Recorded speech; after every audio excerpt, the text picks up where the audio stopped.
I'm 30 years old, and in my short life, I've probably known more times of trouble than I ever have of peace and happiness. And that's just me being honest. And most of the crowd that I run with and the people that I pastor and my friends and my family, they can say the same. And I think probably any of you watching this would look back upon your life or this week that you're having or whatever, and you can say that probably a lot more bad things happen this week than good. Or if you look back upon the scope of your life, you could probably say the same thing just about your life in general. I mean, life is tough. I mean, it's really hard sometimes, and maybe your story's not that way. And if it's not, then I'm happy for you. I'm so happy, but it's certainly not my story.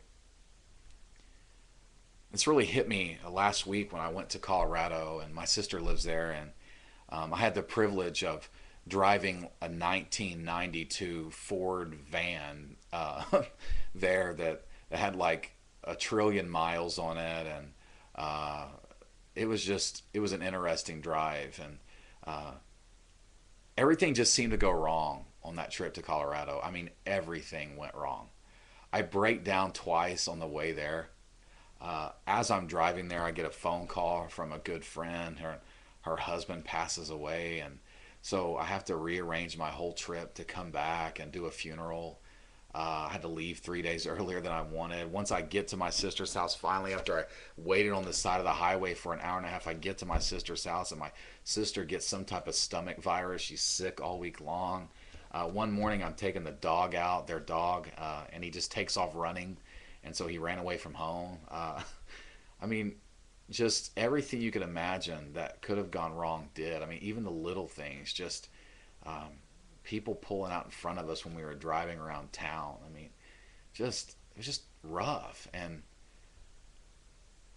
I started thinking about it, and my sister brought it to my attention too. And the main reason, in fact, the only reason I went to Colorado was so I could baptize my sister, and I was going to be able to stand in her church with her in the baptistry and watch her go under the water and then bring her back up. I mean, at the end of that week on that Sunday, there was just a day of renewal, a time of refreshing. It was just going to be great, and but I just felt that whole week like we were just being worked against, and there was no doubt about it that that almost like Satan knew that something good was happening at the end of the week, and he just wanted to try to knock us off our rails as much as he could. It was just, there's no doubt in my mind that that was going on.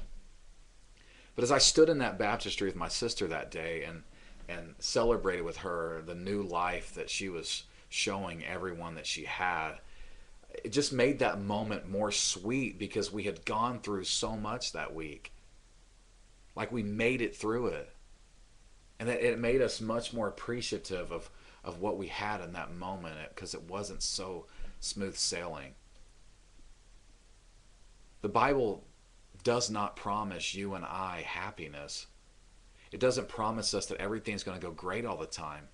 If anything, the Bible teaches you and I that we're going to have lots of problems and lots of trouble, and it's just going to happen that way because we live in this horrible, sinful world where there's selfishness and pride that's running rampant, and Satan is in charge, and there's evil.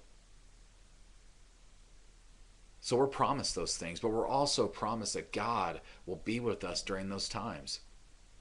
That, like Paul says in Romans chapter 8, that, even though we may be naked, even though we may be hungry, and even though we feel like the whole world is crashing down upon us, there's nothing that is ever going to separate us from Christ Jesus. There's nothing that can ever make his love go away from us.